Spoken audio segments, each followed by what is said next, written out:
Welcome back. It's the 0 to 100 podcast. I am your host, WCW Poet, or William. And in this episode, we're going to be talking Cowboys, especially in regards to the results of the Cowboys Cardinals preseason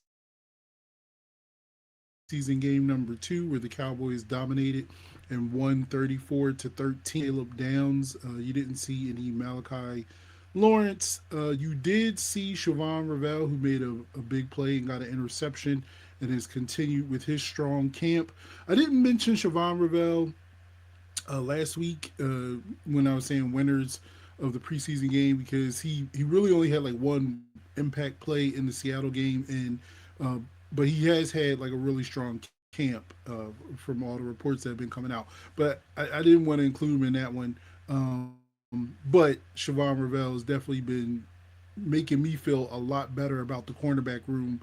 I know like a lot of people are out on Deron Bland, like with the rumors of possibly trading for Christian Gonzalez, which I don't think is going to happen, but I wouldn't be against it. But a lot of people are like, oh, send them Bland. And then one of the other people that is a possible dream trade partner or trade person is Joey Porter Jr. from Pittsburgh. And again, I'm seeing people like Deron Bland in second or something. I'm like, again, I'm not out on Deron Bland. Again, like I've said before, I know he had a really rough season last year. It was really bad, and then he has foot concerns with his injury history, and so there's reason to be a little concerned about Deron Bland, but I'm not out on him. Um, but just like the last time, I did want to get into some preseason winners and losers from that game. And before I even get into that, what were my thoughts about how the Cowboys have been looking? Because I can't recall the last time the Cowboys had won like been 2-0 in preseason, and I am like I said in the last episode that I recorded, I do have this like sports superstitious nature about myself. Like, don't get me wrong, I'm happy at like the win means nothing. Like winning in preseason means absolutely nothing to me. But it's the individual performances, and there's been some really good individual performances that have been really standing out, and those do matter to me. And I'll dive deeper into those individual performances when I get into the winners and losers. But to not continue to beat this, horse of the Cowboys look different or this is a different kind of offseason. It's just compared to the previous preseasons where you saw a lot of red flags. Like there was a lot of concern, especially in regards to the depth of this team and how they were performing, and it looked bad. And so it always had Cowboys fans anxiety up, like, oh, this team looks terrible. Oh, this is going to be a terrible season. And then the offense will come out and do what it does, but the defense part of it didn't. Like they never like it looked bad in the preseason. It was bad in the regular season, and so with that being said, I am very encouraged by the way the defense has been looking. Even though yes, it's just preseason, but they seem to know what they're doing, and they all seem to be on the same page, and their second team is better than their opponent's second team. Their third team has been slightly better than their opponent's third team. And so those are signs of encouragement. And those are things that make me actually feel good. Again, I am like, yes, it's just preseason. I'm not overreacting. I don't think this means the Cowboys are going to go 12-5 or whatever. But it's signs of life and it's signs of encouragement. So let's get into the game two winners. And again, we're going to count down from 5 to 1. These are the game two winners from the Cowboys' victory of 34-13 versus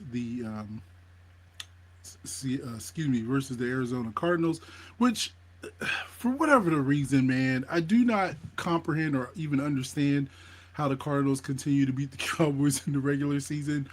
The last game that the Cardinals won last season was versus the Cowboys on Monday night, and they didn't win another game the rest of the way. That's how awful last season was. It was incredibly embarrassing. But let's get into it. At number five, I would say the Cowboys running game. And I could have cheated like I did last episode and be like, oh, it's Malik Davis and Jaden Blue and Israel Bandakanda and Phil Maffa. But I pretty much put like Jaden Blue, Israel Abanikanda, and Mafa like lumped together. Jaden Blue in particular actually bounced back. He had 75 yards rushing. He didn't start the game. He looked really good, especially compared to what he looked like versus Seattle.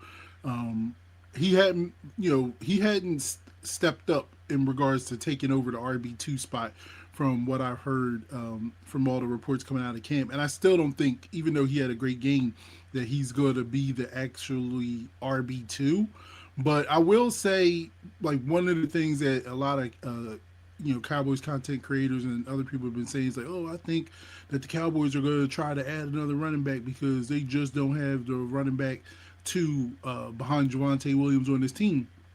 I don't think, like, would they want to improve the talent? I still think possibly yes, but I think what we saw in that game, especially with the line blocking so much better than they did in the Seattle game, excuse me, um, you can live with the running backs that you have on the team, and that brings me to number four. I did want to single out Malik Davis again because after the Seattle game, everybody was like, "Are we sure Malik Davis isn't RB2?" It's pretty much been established to me. Like he showed that he can be RB2. He caught a touchdown pass from Joe Milton, and it's just he continues to make plays. He continues to make plays when he's given the opportunity, and so I think the conversation on who RB2 is, I feel like is dead. Malik Davis is RB2, and now like I just said that a lot of people are sitting there like, oh, I still think the Cowboys are going to trade for somebody's got a surplus of running backs, and they very well could do so. Like I mean, they've done it in the past. Like I've seen the Cowboys add players after the preseason, and we're like, wait, what? Like they did it with Freddie Stewart and I'm just gonna say his last name Bridges because I can't pronounce his first name. Um, Reddy Stewart, I actually think is going to make this team, and I'd be happy with Reddy Stewart making the team. So I don't know what the Cowboys are actually going to do at running back, but I'm pretty certain that Malik Davis is RB2. At number three, Cam Brown and Jonathan Mingo. I'm cheating because I thought they both had great games, and I think they both have made the battle for wide receiver five pretty fun to watch, especially during this preseason. And I say wide receiver five because we already know the first three are locked in. It's CD, GP, and Flournoy. That's wide receiver one, two, and three. They are locked in. They're not going anywhere. At number four is Cavante Turpin. Um, I'm pretty certain that Cavante Turpin is going to be wide receiver four. And I've accepted it. My hope is that he focuses on kick return and punt return so he can be an all pro kick returner and punt returner again. I've had issues with Cavante Turpin ever since the San Francisco game, um, where he had the option of going left, right, or up the middle, and all he had to really do was make the San Francisco kicker miss in that playoff game in the divisional round, and he ran directly into the kicker and got stopped. I'm not good. I've even highlighted it on here before, but I know that Cavante Turpin is going to be wide receiver four, but Cam Brown had another great day. He had a big catch and run for 69 yards. Jonathan Mingo had a 55-yard touchdown reception from a great throw from Joe Milton, and he's shown up on special teams, and I think that's what they're looking for like their fifth wide receiver is somebody that could step in and make plays, but also is going to be a contributor on special teams, and so that's what makes this battle very interesting. I don't think they can sneak Cam Brown onto the practice squad. I sort of hesitate to say. I feel like if they were going to try to sneak somebody onto the practice squad, it better be Jonathan Mingo. I think they could sneak Jonathan Mingo onto the practice squad. Um, flat out traded a fourth round pick for Jonathan Mingo during Mike McCarthy's last year made zero sense then. It still doesn't make any sense. It only has shown to get worse as the time is going on. And so if they had got rid of Jonathan Mingo, I'd have been perfectly fine with it. But I do feel like he's made it interesting. I don't think the Cowboys are going to keep six wide receivers. I posed the question on social media. I was like, are the Cowboys really going to keep six wide receivers? They've made it interesting as to where you feel like, oh man, I love to keep all of them, but I just don't think they're going to do that. I think it's going to be five wide receivers. The first four are pretty much locked in. And I just think that you can't sneak Cam Brown onto the practice squad. Now, again, I said this in the last episode. There's always a player that the Cowboys will let go, and everybody freaks out and be like, "What are you doing? There's no way he's gonna make it to the practice squad." And then that person makes it to the practice squad, and we're all like, "Oh, okay, they made it to the practice squad."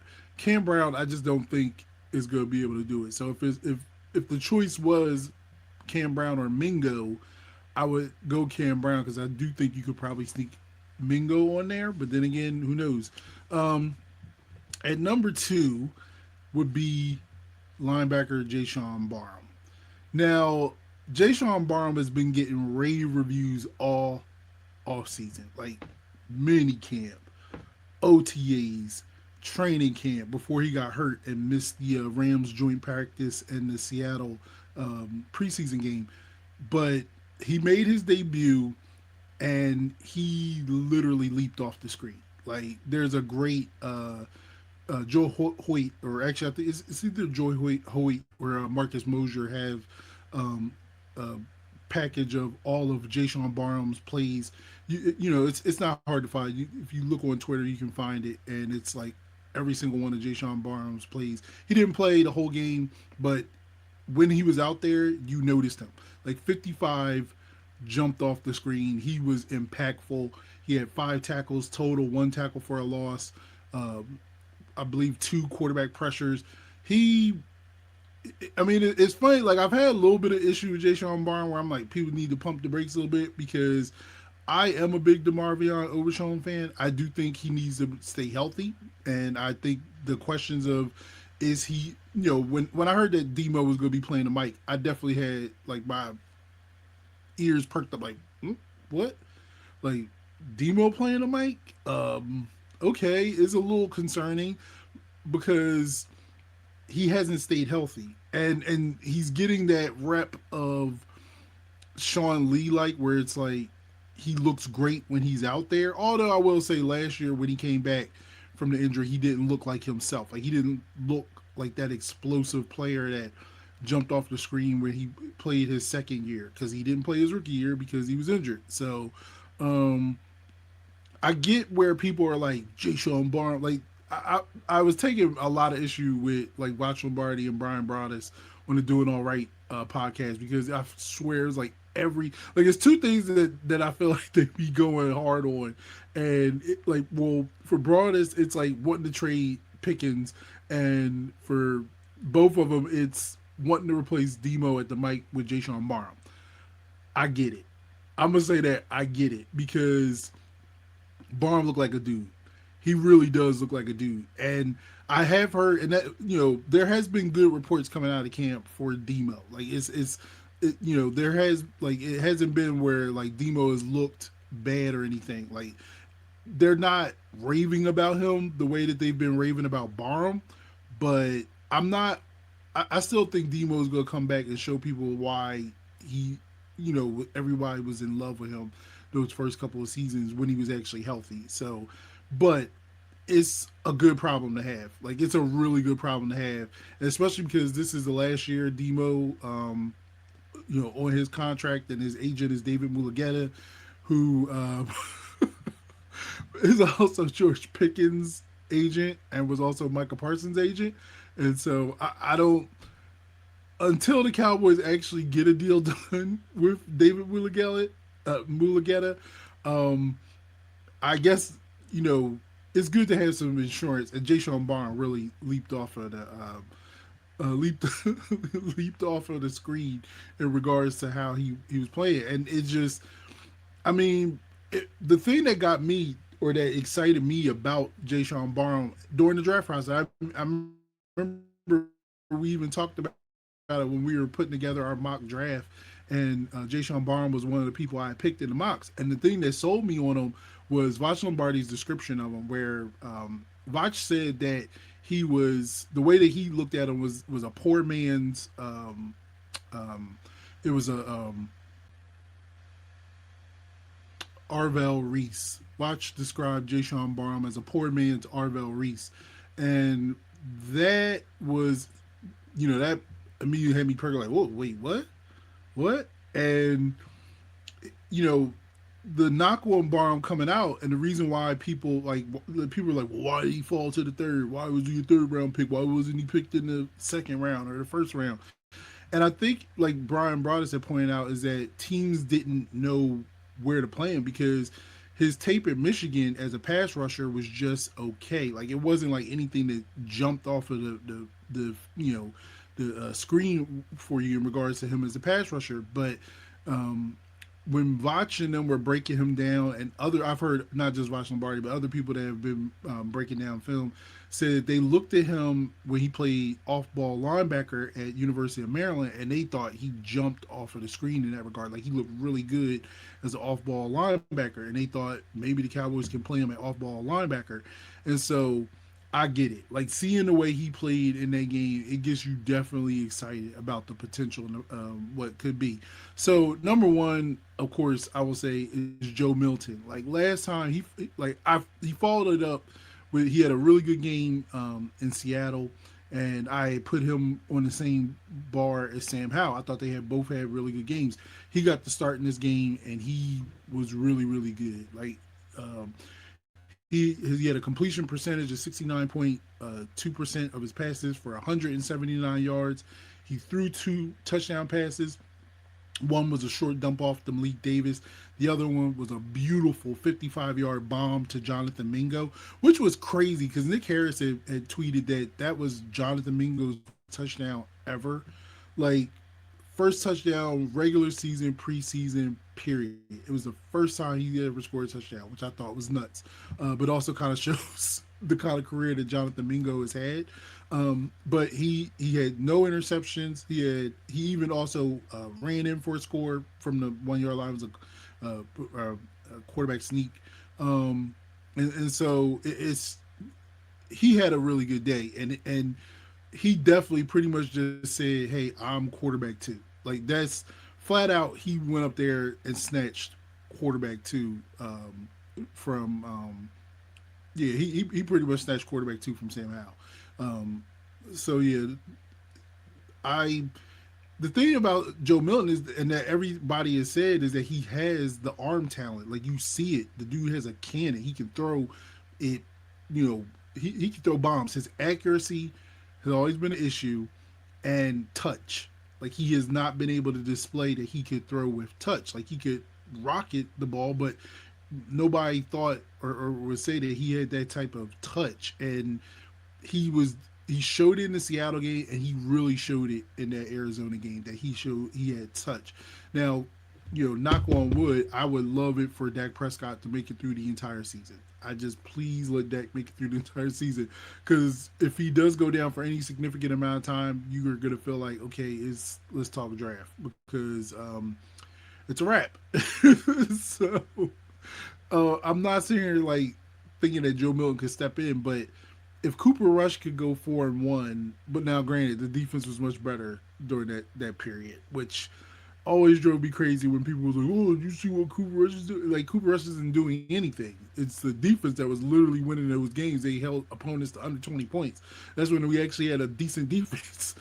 um, but uh, I will say it's encouraging to see the improvement that Joe Milton has had. Like he's really stepped up, and there was no way I wasn't going to put him as the winner of the preseason two. So, all right, those are the winners.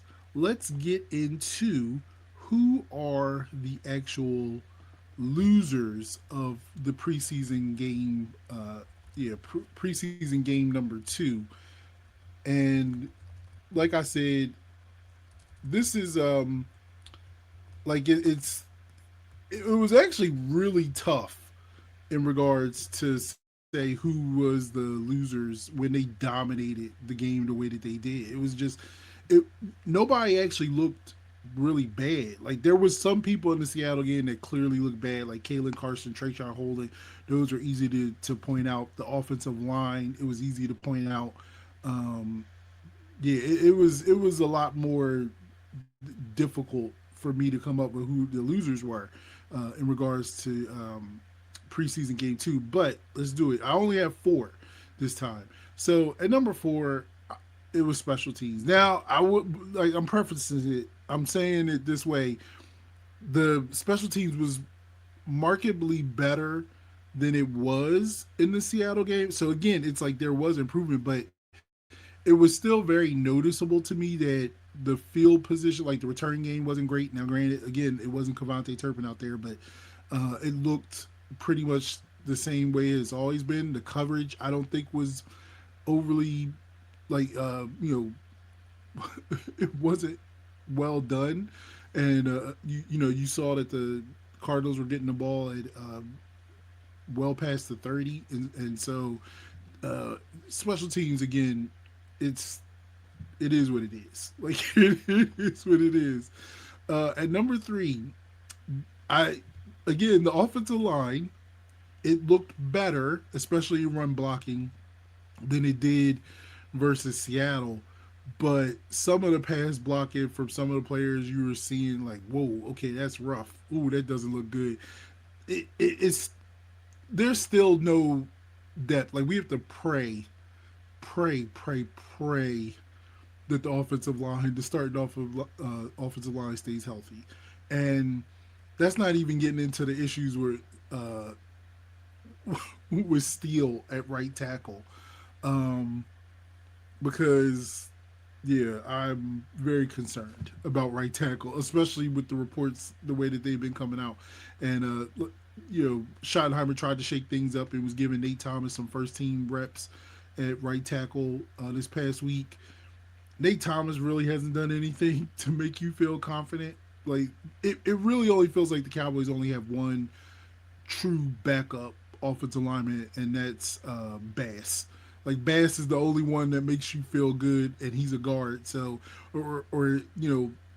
I agree with Vash Lombardi where he says he feels like the plan is if something were to happen to Guyton, they would kick Tyler Smith out to left tackle, and they put T.J. Bass in at left guard, and they would ride with that. But then I just boy, I'm praying that they go after some offensive linemen. Like they look at teams that have good offensive line, and if there's anybody that they've not put on their team or trying to sneak onto practice squad, they snatch them up because the offensive line depth here is not ideal. Um, at number two, it's Sam Howell. Now he wasn't like awful or anything, but he did have an interception in the red zone where he literally was a little bit under pressure, and he threw it into double coverage trying to hit the rookie Anthony Smith, which didn't make any sense because it looked bad from the jump. Like it wasn't a good throw, and it's like he was also a loser because of the way Joe Milton played. Like Joe Milton just clearly said, "I'm QB2, bro. Like that's mine." I would not be surprised if Sam Howell is the one that's. Well, you know what? I was about to say Sam Howell would be the only one playing in preseason game three. Um, and that could be the case, but I think they might want to give Milton the reps anyway. Like Dak's not going to play, so they might want to give Milton the reps regardless. But yeah, Sam Howell, it's like he wasn't terrible, but it was very clear that Joe Milton has passed him in regards to the conversation of quarterback two. Um, I don't know if the Cowboys want to keep three quarterbacks. I think there's a good chance that they probably keep three quarterbacks regardless. So I don't think he's going to lose his job because he didn't look so awful that it was like, oh, we don't, we can't keep him. I just think that he's clearly not going to be quarterback two, and but I do think he'll still probably. I do think the Cowboys still will probably keep three quarterbacks, and so I don't think he's going to miss the chance of being on the team. At number one, this is a little tricky. I mean, it's not even tricky, but number one losers I would say is Sam Williams and Maris Leafau. The reason I say it is because like they didn't do anything that looked overly bad or egregious. Like I did notice that Sam Williams pretty much does Sam Williams things, which is absolutely nothing. Like he didn't like you didn't see him leap off the screen. You didn't see him make any plays. Like I think he had like one good play in the deep in the third quarter. Him and Maris Leafau combined on a sack, and it was, but it wasn't like he just didn't jump off the page. And the reason why I even put him and Maris together is the fact that they were playing deep into that game. Like they got in the second quarter and they pretty much were playing all the way into the third, into the fourth, and that was very telling to me. Like I saw on Cowboys Twitter, like Marcus Mosher had pointed out that he's like, anybody think it's weird that Sam Williams is still playing? And I was like, yeah, because it's been shown now that if you're going to make this roster, like you're a person that's going to be on the active 53, they are putting and he got that pick, and then it was like, okay, have a seat. Jay Barham had a couple of series, and they're like, okay, we've seen enough. Have a seat. Caleb Downs didn't even dress. Like, it's just, it's kind of clear to me. And then, like, picking up Von Miller, it pushes people down the depth chart. And again, like, nobody's asking Von Miller to come in here and be a starter, but there's definitely a plan for him. Like there's a usage that they're gonna have for him, and so you have these guys at the bottom of the roster like Tyrus Wheat, Isaiah Land, and then Sam Williams and Maris Leofau, and I don't know if they're like the top of the edge room is set where you have Rashad Gary, Donovan Ezeraku, Malachi Lawrence, and Von Miller, like those are those guys are set. Like they're not going anywhere. So now you're sitting there thinking like, oh well, what are you gonna do with? Do you keep Tyrus Wheat? Tyrus Wheat is actually made plays. He made plays in the Seattle game. He made some plays in this game. Oh, I'm sorry, James Houston. James Houston is another pass rusher that I believe is set. Like he's locked in, like above Von Miller, I would say. So like those guys are in there. I don't know if they have room. Like I was shocked they brought Sam Williams back. Sam Williams, I was perfectly content and happy and ready to see go. So when he came back, even though it was a vet minimum deal or like cheap deal, I was shocked they even brought him back. Maris Leofau, everybody pretty much was signing the alarm bells or sounding the alarm bells when he was talked about being moved to outside linebacker as a pass rusher. Now, from some of the reports that's been coming out of camp, they've been using him an inside linebacker as well. And so it was very clear that even though they came out and said they was going to use him as a pass rushing outside linebacker, I don't think that's necessarily the case. Maris Leofau does show up on special teams. Like he is a you know possible special team dynamo because that's usually when you see him though. He does make plays in that regard.